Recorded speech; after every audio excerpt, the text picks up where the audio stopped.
Rockstar has released a meaty 6-minute gameplay trailer for Red Dead Redemption 2. There's a lot to unpack here, like the gorgeous open world, impressive attention to detail, and some of the various new mechanics. However, I'm most curious about how the player will interact with the world. Based on the gameplay trailer, Rockstar is trying to change it up partially through NPC interactions.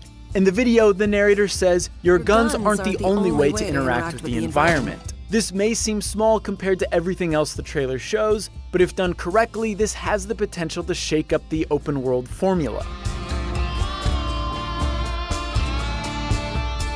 For the longest time, especially in sandbox action games like GTA and Assassin's Creed, non-player characters, apart from being set dressing, seem to have two responses to the player: friendly or violent. If they are friendly, they will either stay out of your way or offer you a mission. And if they are agitated, they will probably try to kill you. Today, these binary NPC responses have gotten predictable. If you see some people with guns or swords drawn, it probably means you should ready yourself up for a fight. In the video, Rockstar claims that you will be able to contextually diffuse or escalate confrontations, threaten witnesses, and reason with a town sheriff. This could make every random interaction or encounter feel dynamic and carry more consequences.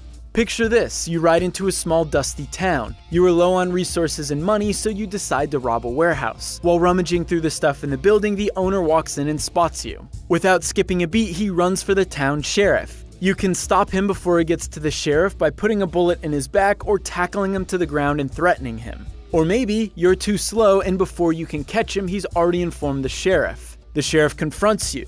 Do you retaliate and kill the sheriff knowing that the whole town could erupt in gunfire, or do you back down? Although this is a hypothetical situation, this level of interaction has a ton of potential, and it begs the question: what type of outlaw will you be? We are gonna borrow a little money from old Uncle Sam and be out of his hair once and for all. We don't know much about Arthur Morgan's character arc, but this system gives the player the potential to shape who Arthur Morgan is. You could be a cold, unforgiving outlaw, or a cunning cowboy with a silver tongue. Rockstar hasn't talked about whether or not your actions will have far-reaching consequences, but giving the player the freedom to react to these situations as they see fit is enticing. You aren't locked into a firefight just because you picked a fight with a bar patron or trampled someone with a horse. Speaking of your horse, these dynamic interactions will extend to your steed. Different breeds will have different attributes and personalities. Some breeds may not do well with water, while others might scare easily. You can grow your bond with your horse by feeding it, grooming it, and calming it. The stronger the bond with your horse is, the easier it will be to calm. Once again, this may seem small, but it could add another level of depth and believability to the world. Characters and animals you come across seem like more than just set dressing. You can trick them, threaten them, agitate them, and react to them as you please.